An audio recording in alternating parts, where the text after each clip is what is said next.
Hello everybody and welcome back to World of Tanks, and welcome today to another tank review, my first one since coming back. And today I'm going to be doing the M54 Renegade, and I'm going to be explaining everything you need to know about this tank, whether you want to buy it, whether you're interested in buying it. I'm assuming if you're watching this you're kind of like, oh, I don't know whether I want to get it or not, or you just, you know, like my videos. I don't know, you might be into that. But I'll be going through the stats of the vehicle, comparing it to some others that are quite similar. I'll then have some ace tanker gameplay at the end. If you don't want to sit here and watch the whole review and just want to see the gameplay, there will be a timestamp in the description, so simply just click through to that. Other than that, we're going to jump into Tanks GG so I can go down the stats and, yeah, do a comparison. So, here we go, guys. We've got the Renegade on the left. We've got the Liberté just next to it, the Lerva, and the 50 TP prototype. I've gone for kind of like a nice broad range of tanks for us to compare it to. So straight off the bat, we can see Renegade, much higher DPM than the rest of these tanks. It's also a combination as well of, it's got higher DPM at 2100 combined with a higher alpha damage. That is over the Liberté and the Lerva. It's not actually any higher. I'm actually just gonna, as well, just for curiosity's sake, I'm going to chuck the Patriot in just so I can see. It's even got higher DPM than the Patriot, and the Patriot's considered to have quite high DPM. I don't think it's quite as much as the Carnarvon AX. I'm not going to put that on as well, because otherwise we're going to have so many things to compare to. But it's a nice... I say this for some particular tanks. At tier 10, I say 440. At tier 8, I think 360 on a heavy tank is a lovely combination between alpha damage, having enough that you, like the Carnarvon Action 10 and the Patriot, I feel is too low. You're not scaring anyone by coming around the corner when they come around the corner and you do 230 to them. Or if you can only get one shot in before they're, obviously you're going to shoot them, they're going to fall back. 230, 240 is not enough. 360, you hit them hard. You do a decent amount of damage, but it's not so much alpha damage like the Defender or the 50 TP prototype, that you've got such a long reload, and then you're very inflexible if people with a higher DPM decide to rush you. Like, that's the only shot you're going to get. So it's a very, very, very nice combination of alpha damage. 360, I do like it quite a lot. Penetration on the standard rounds, 226. That's in and around about what everyone is. I believe the premium rounds are 255. Yeah, 255. So a little on the low side. Not great, but not awful. Like, you can make it work. It's a 105mm gun. Shell velocity is pretty decent, and ammo capacity as well it's all right. It's towards the low side, but I haven't had a problem with ammo yet. Obviously it might happen, I don't really know. Gun handling, 2.5 seconds aim time, best in this comparison by the Patriot. 0.38 dispersion is not great. It's probably below average. It's a little higher than I'd like, but you can definitely work with it. Obviously with crew skills and everything combined in there, you can get it down to a decent accuracy. It's not awful. You're not... I've not really struggled with it that much. The dispersions are really good, so they do actually help the aim time out quite a lot as well. And same as every other tank in this comparison, you do have 10 degrees of gun depression, which is very, very nice, and obviously not to be underrated. Speed as well, fastest in this comparison, 45 kilometers an hour forwards, 17 backwards, a nice reverse speed. Power to weight, 16. Highest in this comparison again. It's quite a light, heavy tank. You only weigh 50 tons, just shy of 50 tons, which is not too bad. But your power to weight, very nice. Terrain resistance is slightly worse than the Lerva, the prototype, and the Patriot, but you have got a much better power to weight ratio, so you still feel like a relatively fast tank. Combine that, really good turret traverse, 34 degrees a second. Good tank traverse as well of 35 degrees a second, which is always nice on a heavy tank to be able to whip the armor around, get the armor facing the way you want it is very nice. The armor will come onto it in a second. 1500 HP, slap bang average for a tier 8 heavy, exactly in the middle, same as, well, 4 of the 5 tanks in this comparison. Camos is a heavy tank, nobody actually cares, and 400 meters view range as well, which is very, very nice. One slight downside, I would say, is you've got quite a high shell cost of 1,000 credits per shell. Obviously, you are doing quite high damage, but if you compare that to like the 50 CP prototype, is obviously doing more alpha for less credits, and the Patriot is a lot less credits for. Yes, you need 2 shots. Well, you need 1.5 shots to do the same alpha, but that is not 1.5 times that. So, you know. So, all in all, Renegade, yeah, it's pretty good. We'll take a look at the armor. Open that in a new tab. Hope it doesn't crash on me. Good. So, the armor of this tank is... I quite like it, but it's not completely impenetrable. If I go on the live view, you can see there are lots and lots of funky angles. It's kind of like an M48 pattern hull or a T110E5 hull. It's quite a traditional American hull where the front is very rounded. So you can hit it at all kinds of funny angles, and you can sometimes bounce off it if he's angling. You can bounce off bits that you're not aware of. It's kind of got quite a strong beak, but the upper plate is still very much you can go through it. Obviously, the lower plate is probably one of the weakest spots on the tank, only about 100 to 110 millimeters thick, with effective of about 140 to 160. Although there are spots here that are only like 110, so you know it can go through. So the hull is alright. The side armor is actually pretty decent at 76.2 millimeters thick, and obviously you've got your tracks protecting the side as well, so you can actually decently side scrape in this thing. There are some weak spots, like the turret ring is a pretty decent weak spot. Oh, and you know that massive skyscraper that's on the top, that's quite a big weak spot as well that you can literally see from everywhere. Other than that, though, the turret is pretty good. You've just got to try and wiggle, move your turret backwards and forwards, things like that, to try and get people to miss this absolute massive cupola on top. But we're using your gun depression. If you use 10 degrees gun depression, you can hide most of it. You can still see it. It's not like some cupolas, for example, on like the Defender or the Patriot, where when you use gun depression, you can't see them at all. So the armor's good, but it's good for tier 8. In a tier 8 game, you can bounce things. Tier 7, tier 6 games, you're laughing.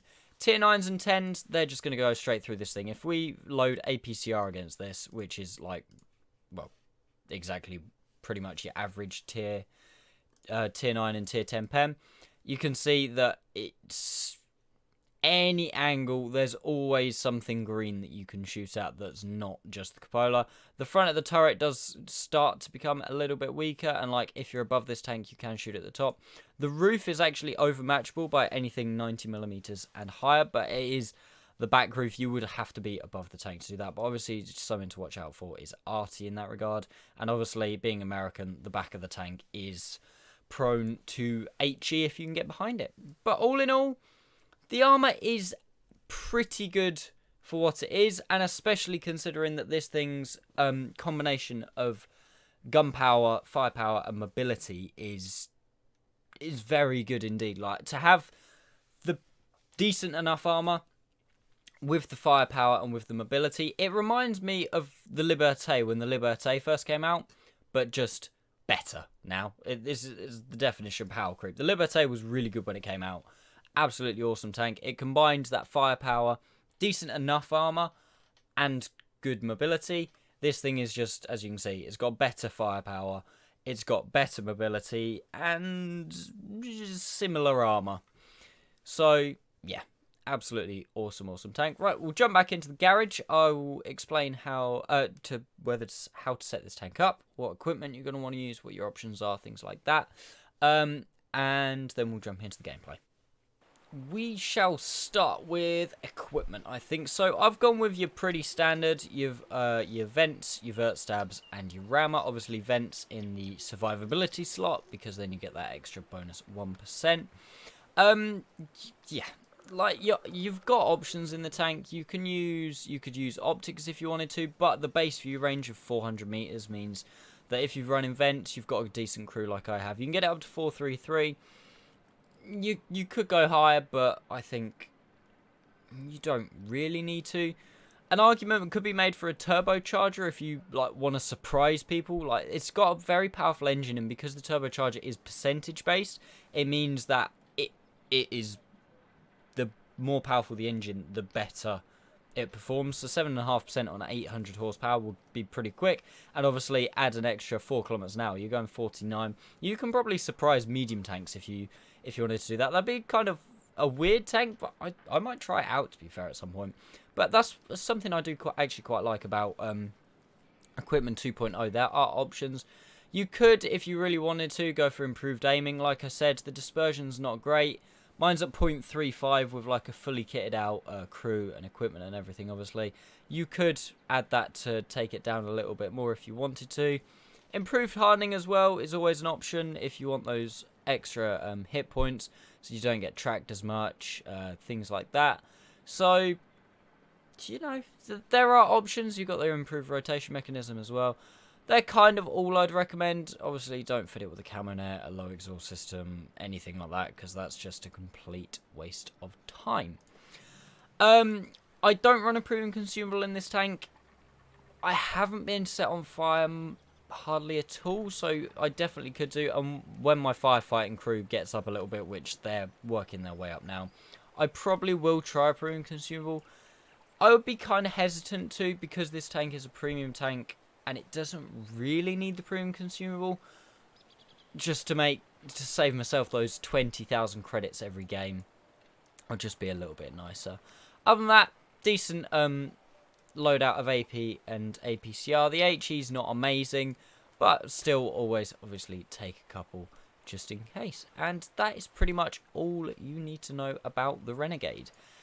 What do I think of the tank? You've probably already guessed roughly what I think of the tank. I think it's bloody great. It's one of my favourite premium tanks at the minute. It's just a good all-round tank. It's good armour, good gun, good mobility. It makes credits.